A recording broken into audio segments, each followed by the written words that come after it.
ஜனநாயகன் படத்தோட audio launch அன்னைக்கு வந்து அட்லி, லோகேஷ் கனகராஜ், அதுக்கப்புறம் நெல்சன், இவங்க 3 டேரக்டருமே வந்து விஜயனுக்கு பெரிய ஹிட்டான கொடுத்த டேரக்டர். இவங்க 3 பேருமே வந்து ஆடியோ லான்ச் ஃபங்க்ஷனுக்கு மலேசியாவுக்கு வந்து போனதை எல்லாருமே பார்த்திருப்பீங்க. அங்க அவங்க கொடுத்த ஸ்பீச்சும் நல்லா மாசாவே இருந்துச்சு. இப்ப லோகேஷ் கனகராஜ் அவர்கள் வந்து என்ன சொல்லியிருக்காருன்னா வந்து ஒரு இன்டர்வியூல வந்து ஒரு நாள் வந்து போன் வந்துச்சு ஹச்சி வினோத்தும் அதுக்கப்புறம் தளபதி அண்ணன் இருந்து ஒரு போன் வந்துச்சு, நான் பண்ணி தரேன் அப்படின்னு சொல்லி கேமியோ ரோல் வந்து பண்ண மாதிரி ஒரு நியூஸ் வந்து இப்போ வந்துருச்சு. நேற்று ஃபுல்லாமே இதான் வந்து சோசியல் மீடியால வைரல் ஆகிட்டு இருக்கு. லோகேஷ் கனகராஜ் வந்து இந்த படத்துல வந்து இருக்காருப்பா, கேமியோ ரோல் வந்து பண்ணியிருக்காரு ஜனநாயகன் படத்துல அப்படின்ட்டு.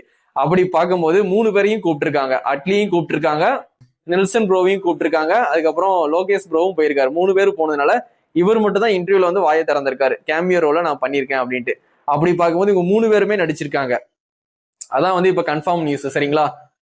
ஜனநாயகன் படத்துல கேமியோ ரோல்ல லோகேஷ் கனகராஜ், அட்லி, நெல்சன் 3 பேருமே வந்து கேமியோ ரோல் பண்ணியிருக்காங்க. கண்டிப்பா தெரிஞ்சுக்கோங்க. ஜனநாயகன் படம் வந்து தியேட்டர்ல ரிலீஸ் ஆகும்போது கண்டிப்பா போய் பாருங்க. சரிங்களா?